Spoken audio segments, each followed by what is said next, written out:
Hi, welcome to another episode of Planetary Wisdom, and this one is for the new moon in Libra, which is happening on October the 6th. Well, here in Australia, I will include the link for you to check that in your local date and time zone, but it's happening at 13 degrees in Libra. So this is very much a focus on the goddess. Number 13, always sacred to the goddess because of the 13 lunar cycles, but it stops us going around in Groundhog Day, yeah? So in the lead up to that last full moon in Pisces, you will have had the opportunity to transcend Groundhog Day, those karmic cycles and patterns of behavior that you've been doing over and over again. So we're tested when the sun moves through Virgo to see if we can discern, have I learnt my lesson there or not? So depending on how we went with that, the sun moving into Libra on the equinox on Thursday the 23rd now sets the tone for us to see how we journey with our polar opposite. So if I was to sum up the energies in the 2-week lead up to this event of new moon in Libra, it would be Venus rising. We have so much Venus impacting this event. So this is likely to initiate us in relationships. Okay, we are relational beings. We can't avoid that. Well, you might be able to be a recluse. You might have felt like that with the last full moon in Pisces. However, our lessons are accelerated in relationships. So why do I say that it's got a lot of Venus? Well, first of all, Venus is the ruling planet of Libra, and we have the sun and the moon happening in the same sign as they always are at new moon in Libra. But we also have Taurus rising. Now, Taurus, my astrology teacher, Warwick Sayer, who, bless him, has passed over the veil, he used to say that really the Earth was the ruling planet of Taurus, but that wasn't necessarily recognized.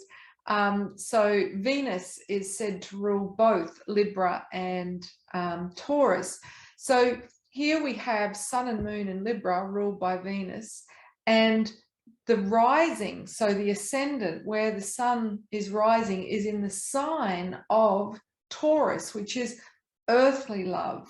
So Venus is about how do we navigate and do the dance with our opposite, and Taurus is how do we embody earthly love. So you can see this is really putting a focus on relationships and relationship lessons.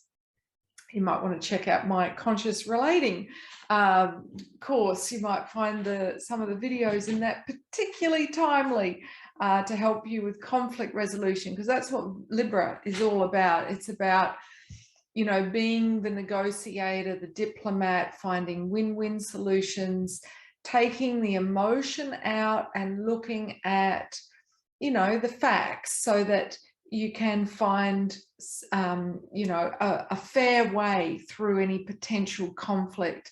And also it's very much about finding balance within us, because the more unbalanced we are, the more conflict we create through our polarized attitudes and behaviors.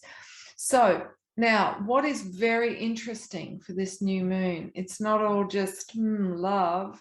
Venus is in Scorpio, folks. Oh yes, bit of dark humor there. 28 degrees Scorpio. So really coming to those final lessons of Scorpio, which is, you know, integrating the shadow, having transformed through often an intense emotional situation.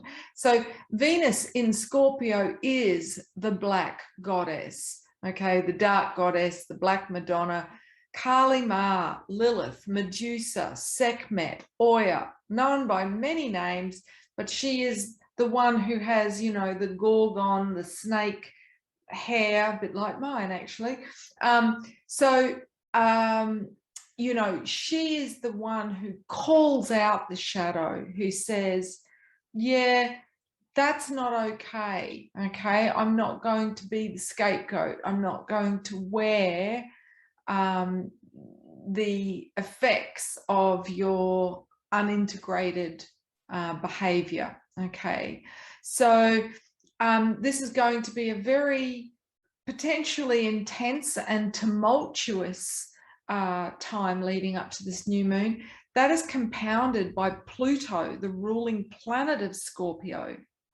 Okay, now, yes, I've referred to it as a planet. It was demoted because of its size, but it doesn't make it any less powerful. So technically you could call it a planetoid, but it is going direct on the day of the new moon. So what does that mean? Well, it has been retrograde, meaning it's appeared to be going backwards, moving back through the degrees. I'm just trying to think, what's it in right now? It is in Capricorn. But it will, on the day of the new moon, appear to stop.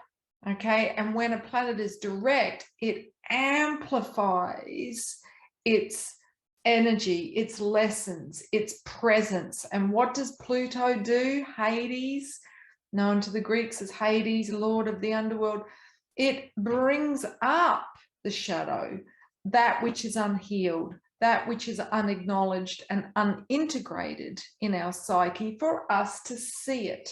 Okay, so it may come out with, you know, inappropriate behavior. We might have, you know, a complete emotional meltdown or be triggered, lash out, and it will be others that act as the messenger and point out, hey, that's not okay. So, or likewise, we might be the messenger that's pointing it out in someone else, or it could happen mutually. So, yeah, not only that, we have the new moon and the sun forming a trine. So a very harmonious aspect, but a significant aspect nonetheless to Black Moon Lilith. So what's Black Moon Lilith? Well, it's a point in space, but it's the energy of Oya, Sekhmet, Medusa, the dark goddess. So she's really going to have a huge effect on us, on our ability to cooperate, play well with others, relate. So the shadow is going to be exposed, folks, in relationships in the lead up to this new moon.